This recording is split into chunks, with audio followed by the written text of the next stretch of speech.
Bonjour à tous et bienvenue. Je suis très heureux d'accueillir aujourd'hui le professeur Richard Wolff, économiste et auteur à succès, pour discuter de certains aspects économiques d'un empire en déclin. Donc, bienvenue à nouveau dans l'émission. Merci beaucoup, je suis ravi d'être ici. Pour certains, cela semble être l'entrée dans la phase finale très violente d'un empire en déclin. Du moins, comme on le constate, lorsque les fondations économiques de l'empire américain sont affaiblies, beaucoup s'attendaient à voir davantage de violence. Et je suppose que cela n'a pas déçu. Mais comment voyez-vous les choses? Qu'est-ce qu'on observe généralement lorsqu'on veut évaluer l'économie d'un empire en déclin?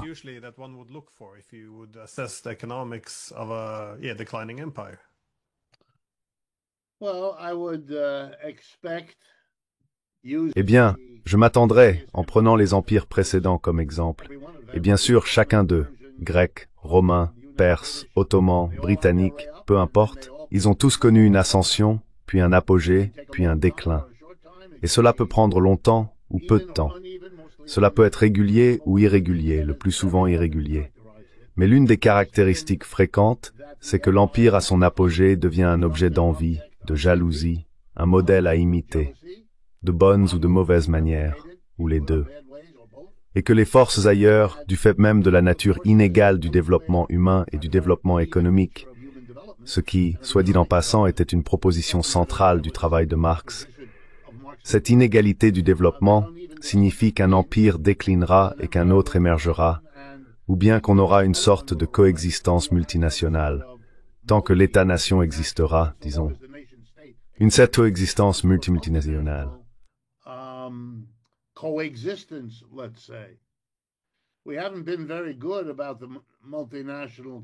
Nous n'avons pas vraiment excellé dans la coexistence multinationale, si bien que nous avons tendance à voir un empire s'élever et devenir le suivant. Dans ce processus de déclin de l'un et d'ascension de l'autre, deux choses sont plus courantes que tout. Premièrement, les habitants de l'empire en déclin nient que cela se produise.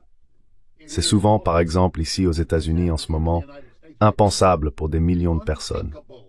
Quoi qu'ils puissent penser ou ne pas penser sur d'autres sujets, l'effondrement de l'empire américain n'est jamais évoqué.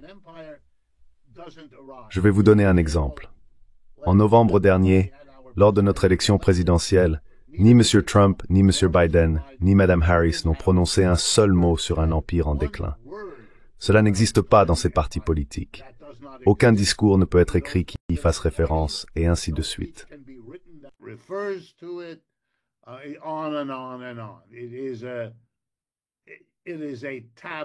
C'est un sujet tabou. La deuxième chose qui est très courante, c'est l'effort déployé par l'empire en déclin pour retarder ou différer son déclin supplémentaire, et ce, en entravant l'ascension de ce qui va suivre, qu'il s'agisse d'un arrangement multinational, d'un nouvel empire, ou d'une situation ambiguë quant à savoir lequel des deux émergera. C'est, je pense, ce que vous observez. À mon avis, Israël est un exemple spectaculaire de quelque chose de totalement anachronique. C'est un phénomène dépassé, hors du temps.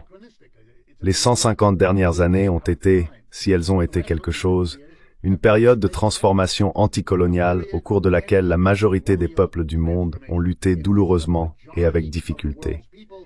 Il a fallu beaucoup de temps pour défaire la colonisation par l'Europe occidentale, l'Amérique du Nord et le Japon.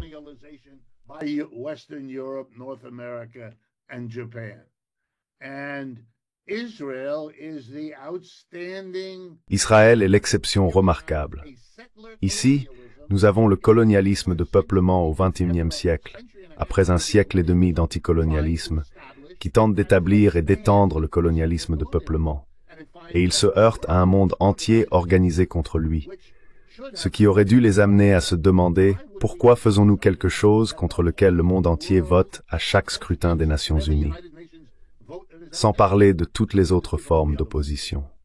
Et pourquoi les États-Unis s'aligneraient-ils sur ce petit pays qui fait quelque chose d'aussi anti-historique? Eh bien, on peut suggérer qu'ils ont quelque chose en commun, et je pense que c'est le cas. Les États-Unis voient en Israël leur propre projet de tentative de conserver ce qui est insoutenable. Et c'est pourquoi il y a un tel niveau de morosité, de dépression, de désespoir et de détermination obstinée à continuer. Parce qu'il y a une conscience, même vague, que l'histoire évolue rapidement dans l'autre sens.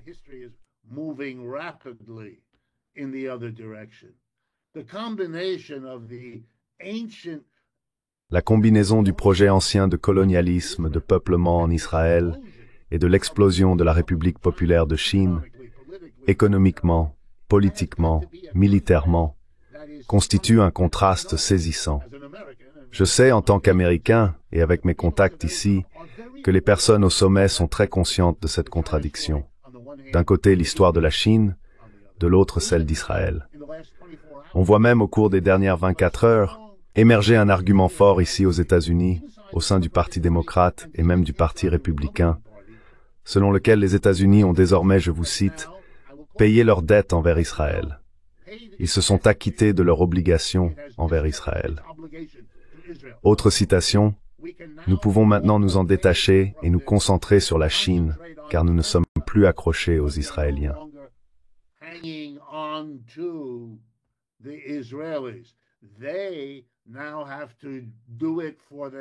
Ils doivent maintenant le faire eux-mêmes, ce qui est bien sûr absurde, car jamais les Israéliens n'ont été dans une situation aussi difficile face aux ennemis qu'ils se sont faits qu'en ce moment. Mais cela montre que même l'extrême droite, qui a soutenu l'attaque contre l'Iran, souhaite que cela marque la fin de toute cette histoire. Et cela aide à expliquer la manière presque pathétique dont la direction américaine, à l'exception de Trump, lui, il est incontrôlable. Mais la direction américaine veut que cela soit compris comme une attaque uniquement contre les installations nucléaires, les 3 villes. Pas pour un changement de régime, pas contre l'islam. Non, non, non, non, non, non, s'il vous plaît, non, non. Maintenant, laissez-nous vous expliquer la signification très limitée de ce que nous venons de faire. Cela ne fonctionnera pas très bien, mais il faut voir le désespoir qui se cache derrière.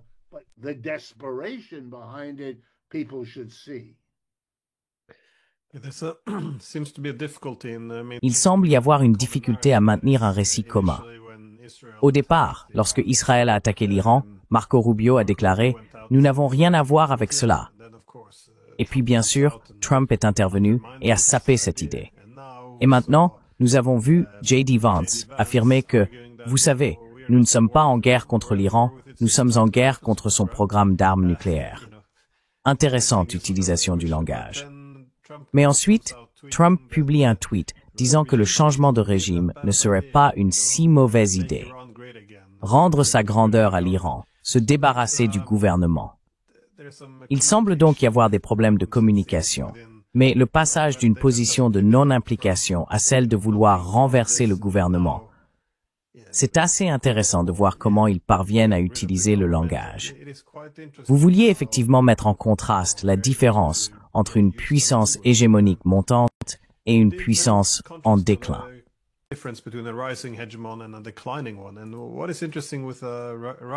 Ce qui est intéressant avec une puissance hégémonique montante, du moins sur le plan économique, c'est qu'elle parvient souvent à se présenter comme une hégémonie bienveillante en adoptant un système économique libéral ou de marché ouvert.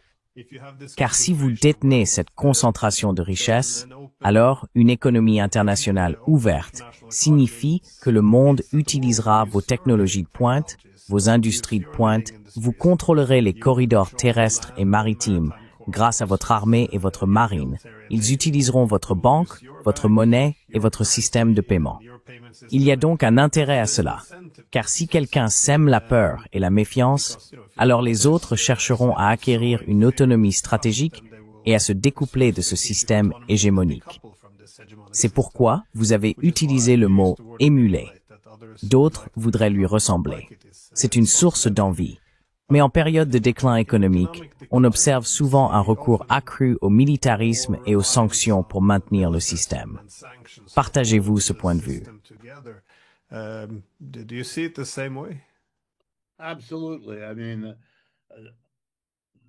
Absolument.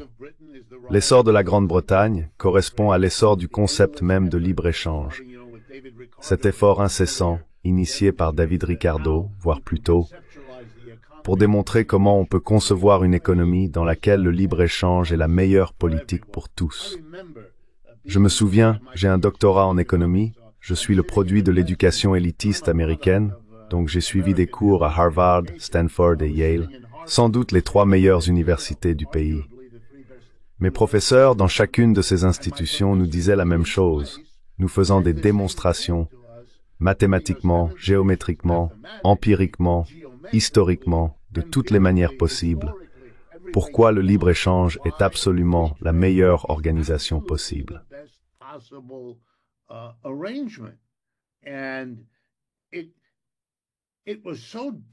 Elle était tellement dominante qu'elle servait à expliquer pourquoi les Britanniques étaient devenus l'Empire britannique, ce qui est un peu exagéré, mais ils l'ont fait, et pourquoi aujourd'hui les États-Unis étaient, en quelque sorte, un empire encore plus grand, parce qu'ils y étaient encore plus attachés.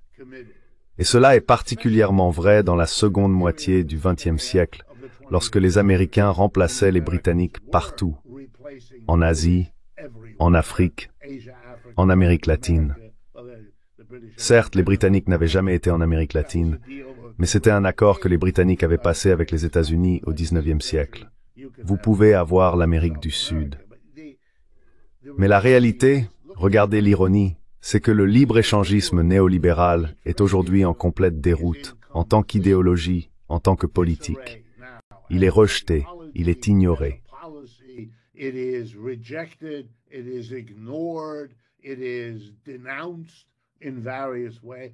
Cela est dénoncé de diverses manières. De larges pans de la population tiennent cela pour responsable des problèmes que connaît l'Amérique aujourd'hui. Nous ne voulons pas de libre circulation des personnes, c'est l'hystérie anti-immigrée. Nous ne voulons pas de libre-échange. Le leader du monde libre est un homme qui impose des droits de douane partout, aussi vite qu'il le peut. Je veux dire, on ne pourrait pas caricaturer davantage le rejet du libre-échange que cela représente. Et puis, pour compléter l'ironie, ce qui renforce votre propos, la Chine est le grand champion de la mondialisation. Ils le disent, ils font ce genre de déclaration tout le temps. Ils ne sont pas contre, oh non, ils ne veulent pas de droits de douane, ils veulent le libre-échange. Ils veulent ce que les Britanniques voulaient au XIXe siècle. Ils le veulent en ce siècle. Et les Britanniques fuient cela.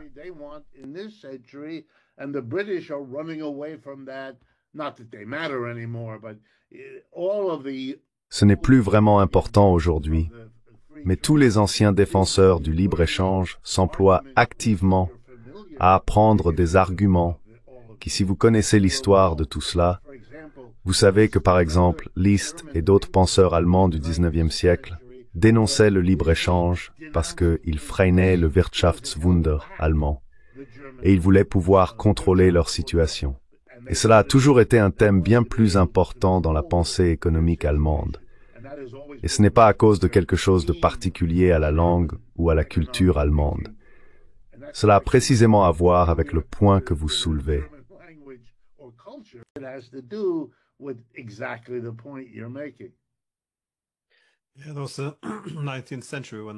Oui, c'est au XIXe siècle qu'il était courant de parler de libre-échange, d'impérialisme, et que l'alternative au libre-échange était ce qu'on appelait le commerce équitable.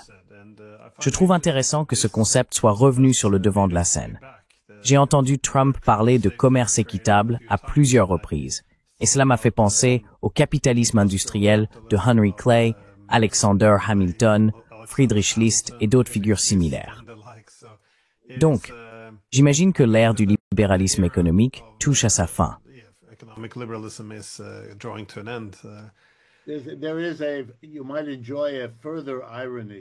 Il y a une autre ironie que vous pourriez apprécier. Le terme commerce équitable a en réalité, au cours des 50 dernières années, été un terme de la gauche en Amérique, aux États-Unis. Et M. Trump, parce qu'il ne le sait pas ou ne s'en soucie pas, a emprunté ce terme à la gauche. Permettez-moi de vous donner un exemple. Dans de nombreuses régions des États-Unis, si vous entrez dans une épicerie à la recherche d'un aliment, café ou sucre, on vous proposera sur l'étagère le produit, quel qu'il soit, puis une marque de commerce équitable de ce produit. Et vous découvrirez que pour quelques centimes de plus par livre de café et de sucre, ou autre, on vous dit que cela servira à mieux traiter le paysan, d'où provient ce produit.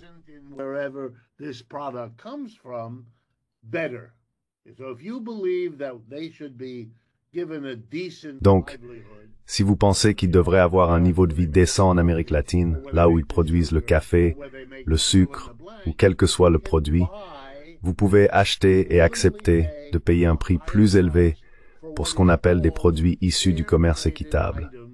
Ils n'utilisent pas l'expression libre-échange, mais tout le reste relève du libre-échange. Ici, il s'agit de commerce équitable. C'est donc la même chose. Les personnes que M. Trump dénonce comme marxistes, socialistes, gauchistes, fascistes, car pour lui ce sont des synonymes, il les dénonce, et pourtant il a repris d'eux tout le concept du commerce équitable. Et encore une fois, la beauté de l'ignorance, c'est qu'il s'en sert pour soutenir ces personnes aux États-Unis.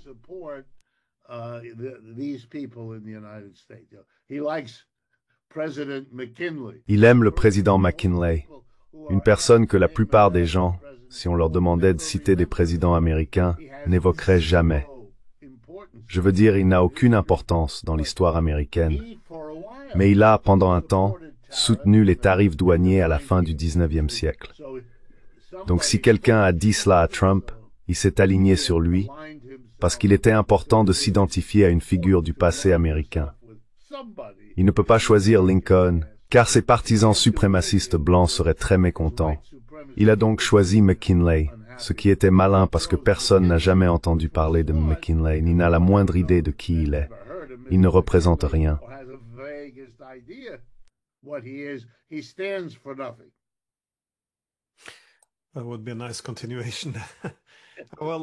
Ce serait une belle continuité. Eh bien, un autre contraste entre une puissance hégémonique montante et une puissance en déclin serait qu'une puissance montante investit massivement dans une société saine, c'est-à-dire des dépenses pour la santé, l'éducation du public, la construction d'infrastructures, des choses souvent pour le bien commun. Mais nous voyons ici certaines contradictions, des contradictions internes qui ne sont pas vraiment abordées ou gérées. Si l'on regarde les États-Unis aujourd'hui, et pas seulement les États-Unis, mais aussi d'autres pays, on constate qu'il n'y a pas vraiment beaucoup d'investissements dans les infrastructures, la santé ou l'éducation. En d'autres termes, il semble y avoir moins d'investissements dans l'avenir. Si l'on compare cela à la Chine, c'est très différent. Maintenant, nous avons tendance à toujours voir les choses comme, vous savez, ce sont les Chinois communistes contre vous. Mais l'Amérique, encore une fois, si l'on remonte au 19e siècle, faisait aussi d'importants investissements dans ces domaines. Infrastructures, santé, éducation et biens communs pour la société.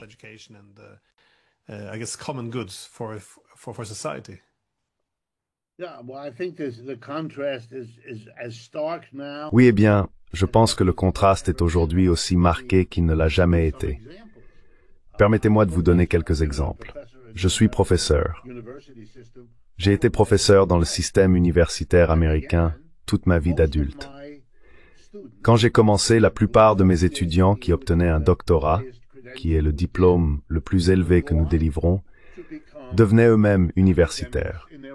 Ils devenaient professeurs dans d'autres universités. Aujourd'hui, la majorité de mes étudiants, et j'enseigne toujours, ne trouvent pas d'emploi académique, ou s'ils en trouvent, ils sont insuffisants. Ils ne paient pas assez pour vivre. Alors ils combinent un emploi académique à temps partiel, enseignant quelques cours, avec un emploi non académique afin de nourrir leur famille, afin littéralement de s'en sortir.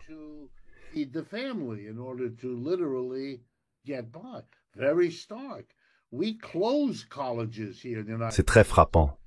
Nous fermons des universités ici aux États-Unis. De temps en temps, d'anciens étudiants devenus professeurs depuis quelques années me sollicitent parce que l'établissement où ils enseignaient a fermé et ils ont besoin que je les aide à trouver un autre poste en écrivant des lettres de recommandation et en accomplissant toutes les démarches habituelles de notre société. Donc oui, et regardez M. Elon Musk, engagé simplement pour licencier des dizaines de milliers de personnes dans toutes sortes d'agences gouvernementales, y compris le ministère de l'Éducation, et les départements chargés des infrastructures de toutes sortes. Ce n'est pas tenable, c'est triste. This is not affordable. This is said. It's not affordable. Ce n'est pas abordable, étant donné que nous avons des priorités, dont l'armée. Cette partie du budget, par exemple, qui est en train d'être décidée en ce moment au Sénat américain, la partie du budget consacrée à la défense est environ 100 milliards de dollars supérieure à celle de l'année dernière. Donc, c'est une priorité. En même temps, notre gouvernement enregistre des déficits de 2 à 3 000 milliards de dollars par an. Il est donc crucial de réduire cela. Résultat, on fait des économies sur tous les programmes sociaux. Et cela inclut la santé, l'éducation, tout ce que vous voulez. Tout est réduit. Et cela est expliqué comme étant exigé par l'économie. Il n'essaye pas de le cacher. C'est imposé par la réalité économique d'une dette nationale qui atteint désormais 130% du PIB et par le niveau des déficits dans lesquels nous nous trouvons actuellement.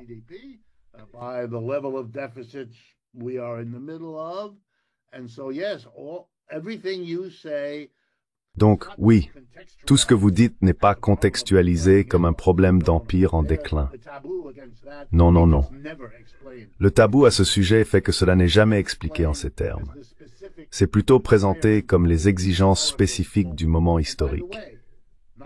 D'ailleurs, ce n'est pas la cause principale, mais l'une des raisons pour lesquelles l'attaque contre l'Iran est utile, c'est qu'elle renforce les dangers militaires et les exigences militaires du moment. On s'en servira pour faire taire quiconque remet en question le montant d'argent transféré vers l'armée au détriment des infrastructures et des besoins de la population. Ce sera l'effort politique numéro 1 du Parti démocrate au cours des 18 prochains mois jusqu'aux prochaines élections.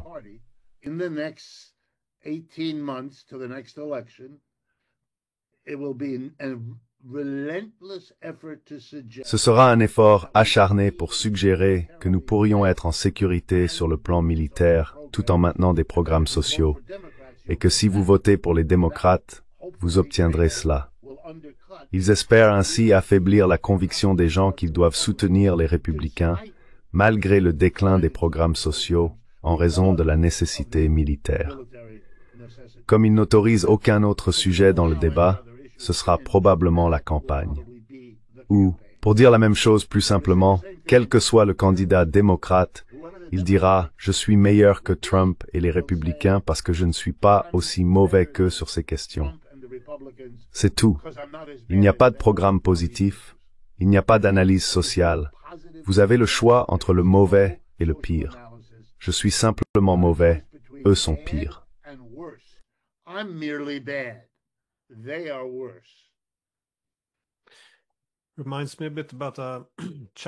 Cela me rappelle un peu un chapitre du 2e volume d'Alexis de Tocqueville. Il écrit à propos, je crois que le chapitre s'appelait « Despotisme démocratique ». Et une partie du thème, c'est aussi que les démocraties ont une plus grande capacité à aller plus loin dans cette direction avant de rencontrer de la résistance. Parce que si une politique gouvernementale échoue, on part toujours du principe qu'elle peut être changée lors des élections. Alors qu'on a ce contrôle, ce qui, en réalité, n'est pas vraiment le cas. Mais c'est aussi pour cela que c'est intéressant. Je veux dire, les gens qui en ont assez des guerres des anciens partis et de leur mauvaise gestion économique.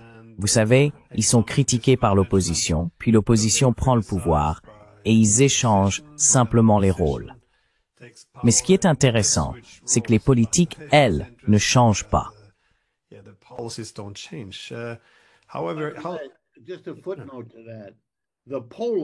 Cependant, juste une note à ce sujet. Les sondages ici aux États-Unis, et je comprends tous les problèmes liés aux sondages, mais les sondages montrent une chose que je pense importante, à laquelle la plupart des gens, selon moi, n'accordent pas assez d'attention. Et c'est que oui, la popularité de M. Trump est en baisse, de façon assez marquée et dans de nombreux sondages différents. Donc je ne me base pas sur un seul. CNN fait ici un bon travail en rassemblant une demi-douzaine de sondages différents et en donnant les résultats comme la moyenne de tous. Il est donc clair que selon le dernier chiffre publié aujourd'hui, 42% des Américains approuvent M. Trump et 56% des Américains désapprouvent M. Trump. Mais voici ce que montrent aussi les sondages. Un nombre record de personnes désapprouvent le Parti démocrate parce qu'il est trop faible en tant qu'opposition.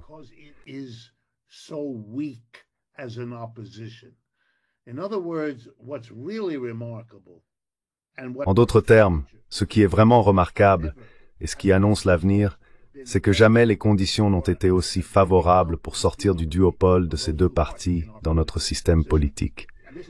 Cela est compris avant tout par l'aile gauche de Bernie Sanders. Dans ce pays, on les appelle des populistes, un terme étrange, mais c'est ainsi. L'aile populiste du Parti démocrate est la plus susceptible d'en bénéficier. Et le plus grand risque, c'est que le Parti républicain se divise à cause de cela, que le mécontentement d'une grande partie de l'aile droite, qui d'ailleurs n'est pas satisfaite des événements en Iran, soit l'aile qui ne veut plus vraiment soutenir Israël, ne veut plus la guerre, répond à M. Trump lorsqu'il dit plus de guerre, et est aujourd'hui très très contrarié par le fait que les guerres ne cessent pas.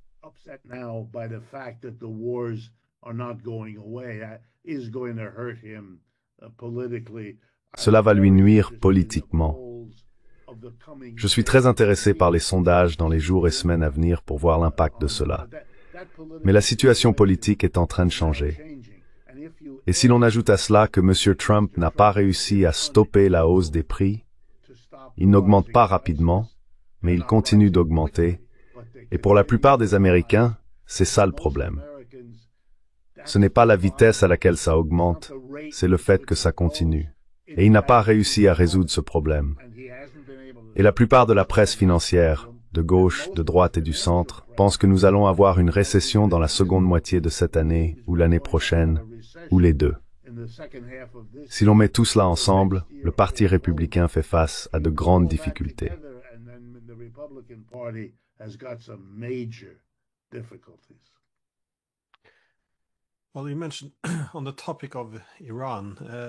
Eh bien, vous avez mentionné à propos de l'Iran que c'est aussi un bon indicateur d'un empire en difficulté, c'est-à-dire le bouc émissaire.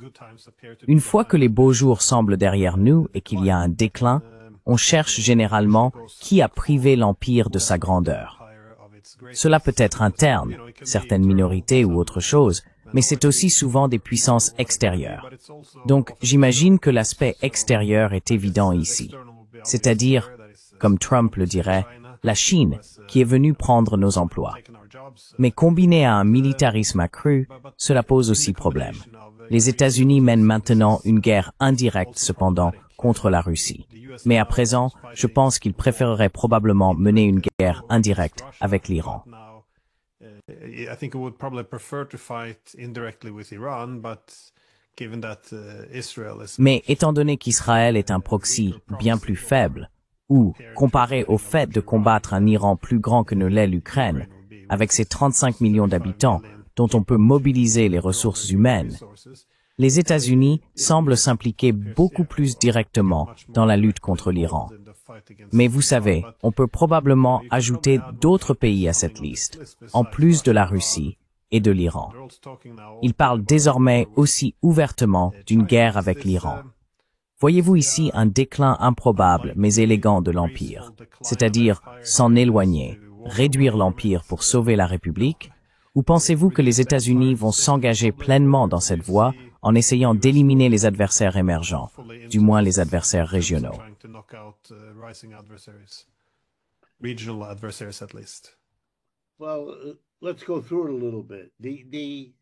Eh bien, examinons cela un peu. Vous avez tout à fait raison. Le déclin a façonné notre politique. Il faut comprendre le déclin, et toutes les statistiques le confirment, que ces 40 dernières années ont vu une redistribution spectaculaire de la richesse et des revenus aux États-Unis, du bas et du milieu vers le sommet, et en particulier vers le sommet le plus élevé, le sommet spectaculaire. Elon Musk et Bezos, qui a réquisitionné Venise pour son mariage ce week-end et tout cela. Mais les principales victimes, c'est important, étaient les ouvriers blancs, masculins syndiqués de l'industrie manufacturière. Ce sous-groupe, un très grand sous-groupe, a vraiment été durement touché. Les usines ont disparu. La désindustrialisation ici est remarquable et personne ne les a aidés. Personne n'en a même parlé. And nobody helped them. Nobody even spoke about it.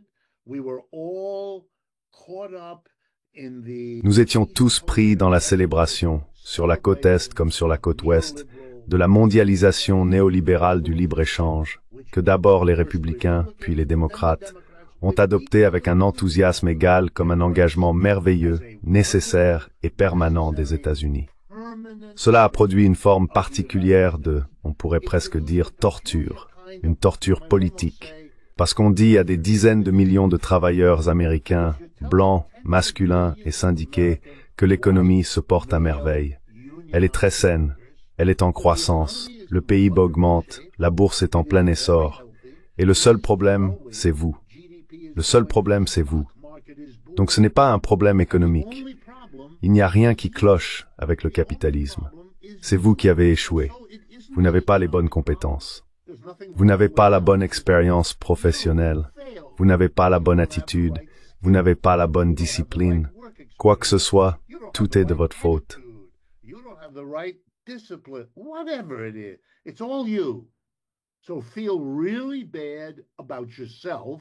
Alors, ressentez vraiment de la honte envers vous-même et allez vous saouler. Et si vous êtes plus jeune, allez vous injecter des opioïdes et tuez-vous, ce que d'énormes quantités d'Américains font.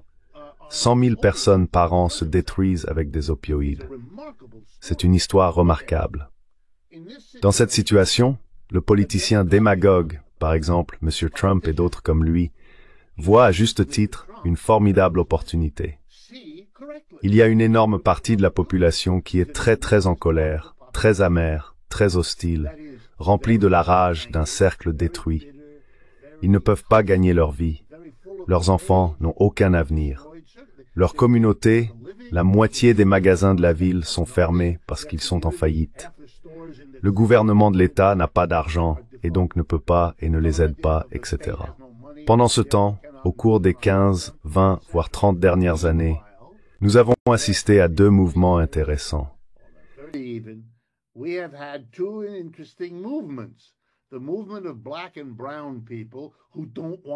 Le mouvement des personnes noires et métisses qui ne veulent plus être des citoyens de seconde zone, comme elles l'ont toujours été, et des femmes qui ne veulent plus être des citoyennes de seconde zone, comme elles l'ont toujours été. Et donc le démagogue rassemble ces éléments, c'est très créatif. Il s'adresse à l'ouvrier blanc et dit « Tu es la victime de ce que ces politiciens élitistes, surtout les démocrates, ont fait. Ils flattent les femmes, ils flattent les personnes noires et métisses en leur accordant des préférences comme le mouvement pour la diversité, etc. Leur pire crime, c'est de faire venir des immigrés pour qu'ils votent pour eux, afin qu'ils puissent continuer à favoriser tout le monde à tes dépens. C'était du génie. Il faut leur tirer son chapeau. Si l'on veut faire une analyse politique, c'est comme ça qu'il faut s'y prendre.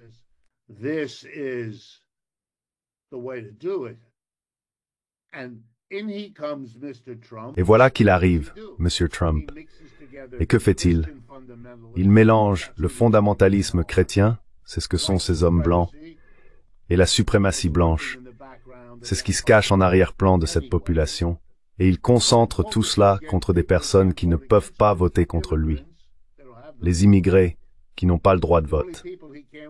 Les seuls qu'il ne peut pas rallier dans ce système, ce sont les femmes, et elles ont voté contre lui lors de la dernière élection, comparativement aux autres groupes.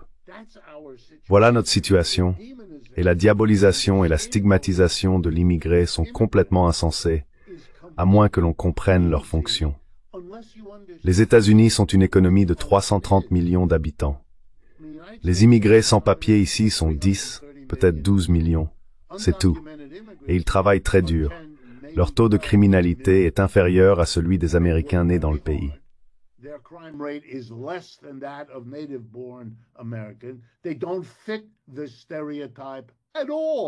Ils ne correspondent pas du tout aux stéréotypes.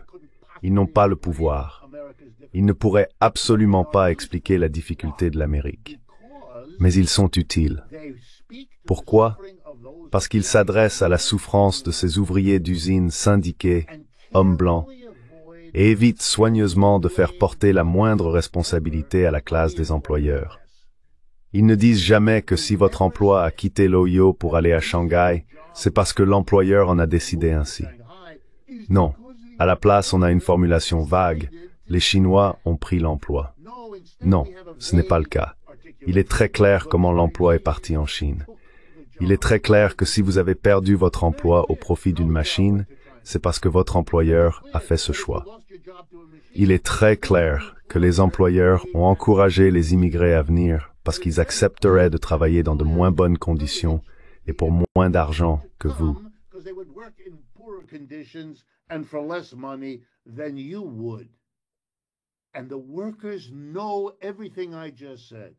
Les travailleurs savent tout ce que je viens de dire, mais leur souffrance est si grande. Et l'absence du Parti démocrate prêt à dire ce que je viens de dire, à part M. Sanders, il s'en approche, mais à part lui, ils ne le voient pas. Alors ils doivent se tourner vers le bouc émissaire qu'ils ont, à savoir les démocrates, qui sont liés aux immigrés pour soutenir leur vote afin de nous nuire. Et tant qu'il pourra faire cela, et tant que le Parti démocrate sera tout aussi déterminé à ne jamais blâmer les grandes entreprises américaines pour quoi que ce soit, alors ils perdront, et M. Trump ou celui qui viendra après lui gagnera. Et à ce stade, si vous me demandez, je pense que cette droite continuera de gagner. Ce qu'ils viennent de faire à l'Iran ne suffira pas à inverser la tendance. Il faudra des événements encore plus horribles, sinon cela ne changera pas.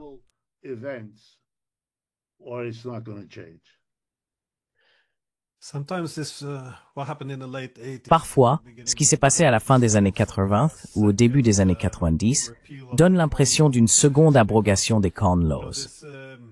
C'est parce que l'abrogation des Corn Laws est souvent reconnue comme l'introduction de l'économie libérale.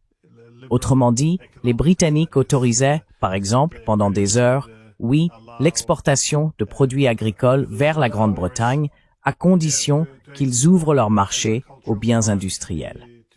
Évidemment, cela permettait à la Grande-Bretagne de saturer ses marchés et de rendre leurs industries naissantes non compétitives face aux Britanniques. Mais nous avons vu quelque chose de similaire au début des années 90. Les nouveaux accords commerciaux qui ont émergé renforçaient, par exemple, les droits de propriété intellectuelle pour la technologie américaine, mais aussi en faveur de la finance mondiale. En contrepartie, cela ouvrait beaucoup le secteur manufacturier.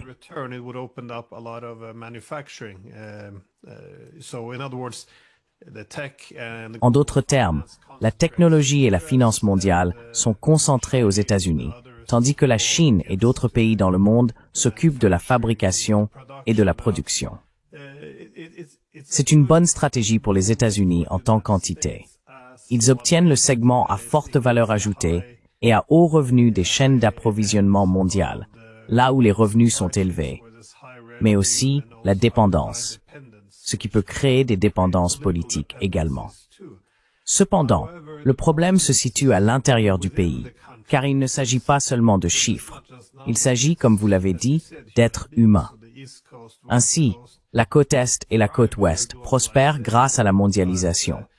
Mais un peu comme au XIXe siècle d'ailleurs, lors de la première vague de mondialisation, on constatait qu'à l'intérieur du pays, certains en profitaient, tandis que d'autres perdaient énormément, comme vous l'avez souligné.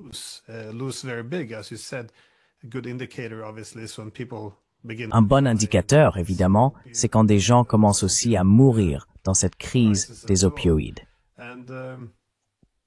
Et oui, je pense que c'est là que Trump a trouvé une grande partie de son attrait. Comme tu l'as dit, je pense qu'il a correctement identifié le problème. À savoir qu'on dit aux personnes qui ont perdu, qui n'ont pas profité de la mondialisation, qu'elles sont des perdants.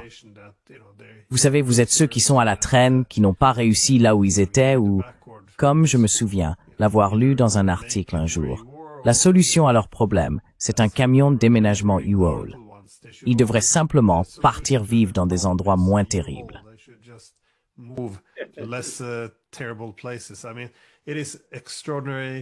Je veux dire, c'est extraordinaire, le mépris condescendant de ces gens. Donc je comprends parfaitement. Moi aussi, je voterai pour celui qui reconnaît ce qui vous est arrivé. Mais je suppose que ma dernière question pour vous est la suivante. Comment régleriez-vous ce problème? Parce qu'il est facile de voir la maladie, mais évidemment, ceux qui viennent la diagnostiquer n'ont souvent pas le bon remède. Encore une fois, si la solution consiste simplement en un peu plus de guerre et un peu plus de dettes, comment peut-on résoudre les problèmes actuels de l'Amérique? Car même les pires ennemis de l'Amérique, je ne pense pas qu'ils bénéficieraient de voir l'Amérique s'effondrer. Ce serait trop déstabilisant. Tout le monde préférerait voir une Amérique modérée, une puissance parmi d'autres, une source de stabilité, idéalement. Alors, comment régleriez-vous cette situation difficile? Enforce vos qui est pour éteindre épuiser l'Empire, et ça ne fait pas encore mal où être.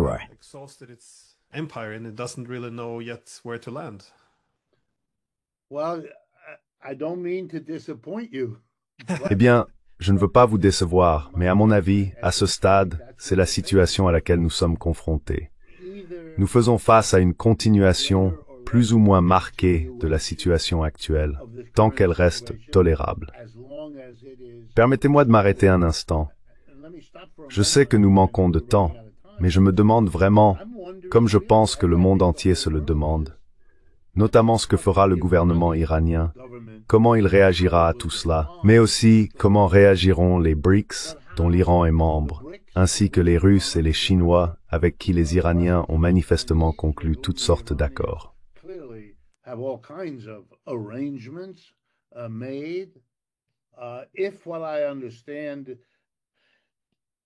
Si ce que je comprends de l'Agence internationale de l'énergie atomique est vrai, à savoir que l'uranium enrichi qui était censé se trouver dans ces 3 villes avait en réalité quitté le pays auparavant, parce que les Iraniens avaient compris les risques de conserver tout cet uranium, alors les États-Unis ne sauraient pas où frapper, car ils ignorent où il se trouve. Si cela est vrai, alors on voit toute l'étendue des possibilités qui s'ouvrent ici. L'Iran sera désormais encore plus incité à se doter de l'arme nucléaire qu'il ne l'était avant cette frappe. Et il dispose peut-être déjà de beaucoup de ce dont il a besoin pour y parvenir. La Russie et la Chine doivent tirer les conclusions logiques sur ce que les États-Unis sont prêts à faire, et ainsi de suite.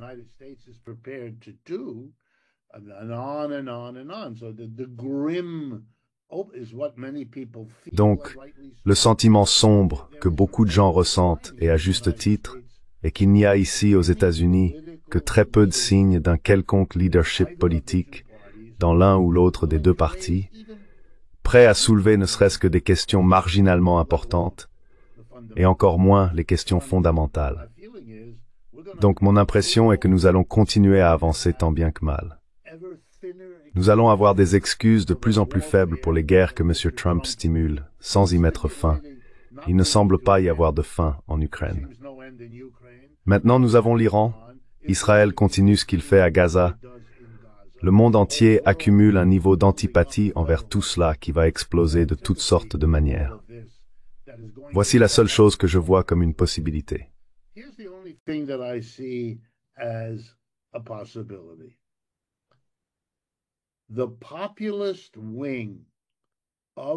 L'aile populiste du Parti démocrate, c'est-à-dire Bernie Sanders, Alexandria Ocasio-Cortez et d'autres groupes similaires.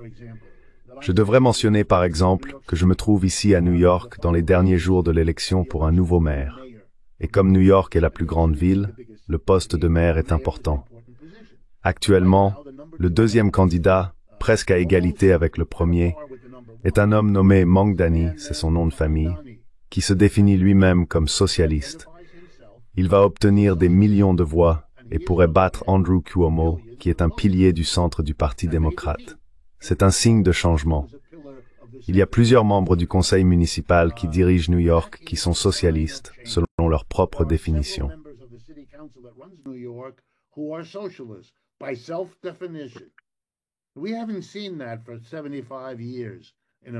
Nous n'avons pas vu cela depuis 75 ans dans l'histoire américaine, y compris dans l'histoire de la ville de New York. Donc quelque chose est en train de changer, et de changer considérablement.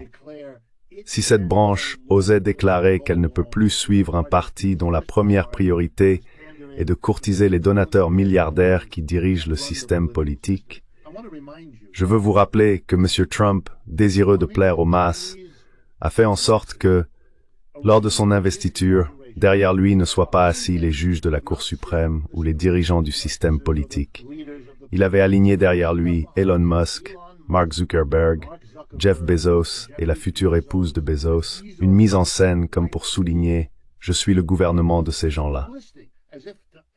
Ils ne produisent rien.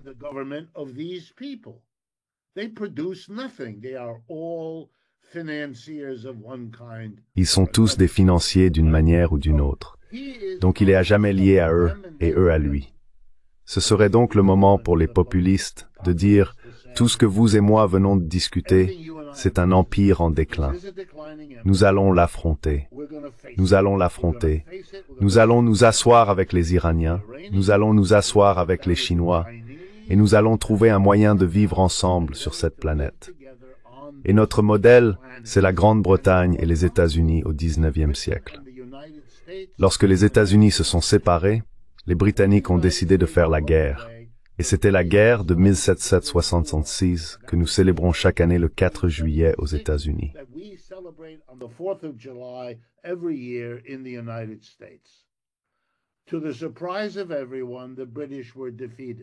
À la surprise générale, les Britanniques furent vaincus.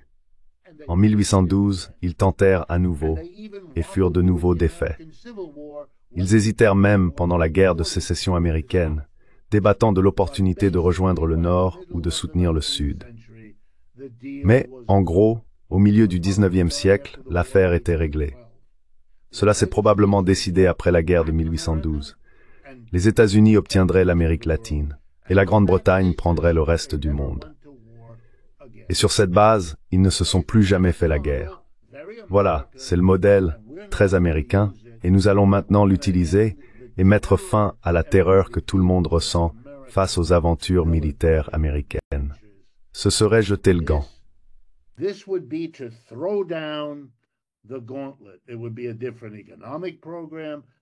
Ce serait un programme économique différent, un programme politique différent, un programme militaire différent. On réduirait le budget militaire pour qu'il soit aligné sur celui du reste du monde, au lieu de dépenser plus que les 9 autres pays classés de 2 à 10, ce qui est le cas actuellement. Et cela affronterait toutes ces questions, et cela diviserait le pays, sans aucun doute. Cela le diviserait. Cela diviserait les républicains, car une part importante des républicains passerait de l'autre côté, du moins les électeurs. Les militants, je ne sais pas, mais les électeurs soutiendraient cela. Et ce serait une réorganisation de la politique américaine. Est-ce possible? Oui. Est-ce probable en ce moment? Non.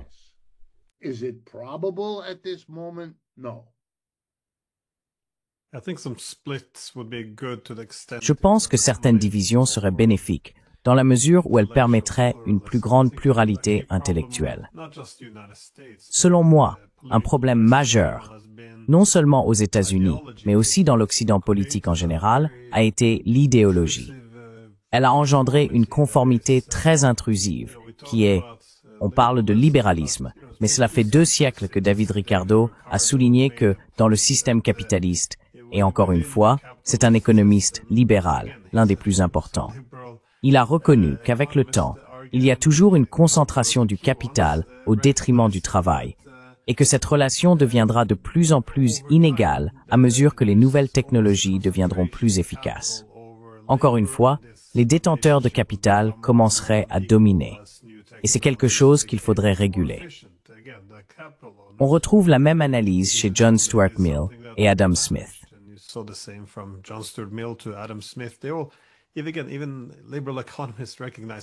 Même les économistes libéraux reconnaissent par exemple que la recherche de rente pose problème. Mais il semble que, sous une idéologie libérale, ces personnes prôneraient toutes des forces de marché sans entrave. Et c'est ce type d'idéologie auquel tout le monde se conformait. Je pense que l'un des avantages de certaines crises politiques est qu'elles permettent à d'autres forces politiques d'émerger. Si l'on prend du recul et que l'on a plus d'options devant soi, Alors oui, c'est peut-être ce qui est nécessaire. Le problème, bien sûr, c'est que lorsque le statu quo s'est lui-même délégitimé, cela ouvre aussi le paysage politique à des forces politiques très peu recommandables et dangereuses. Il reste donc à voir qui remplacera les pouvoirs politiques du statu quo, délégitimés, épuisés et dysfonctionnels, et qui viendra effectivement les remplacer.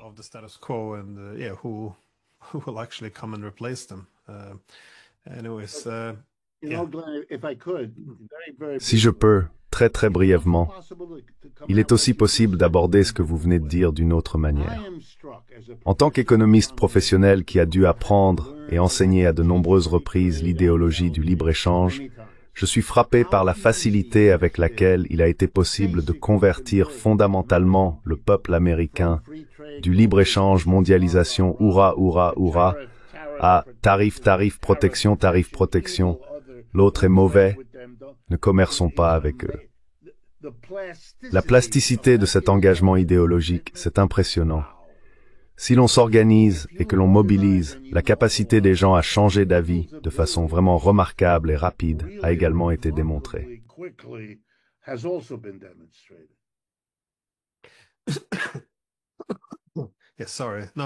Désolé. Non, c'est un excellent point. Il n'a pas fallu longtemps pour que le mantra du libre-échange soit remplacé par l'apologie des tarifs douaniers.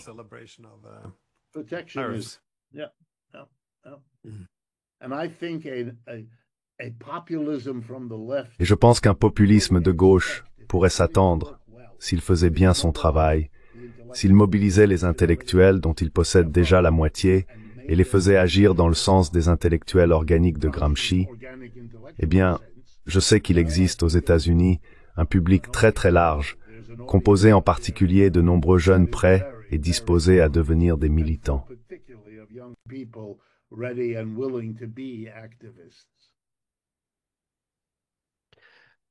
Eh bien, professeur Wolf, merci beaucoup pour votre temps. C'est toujours un plaisir de vous parler. D'accord, moi aussi. Merci.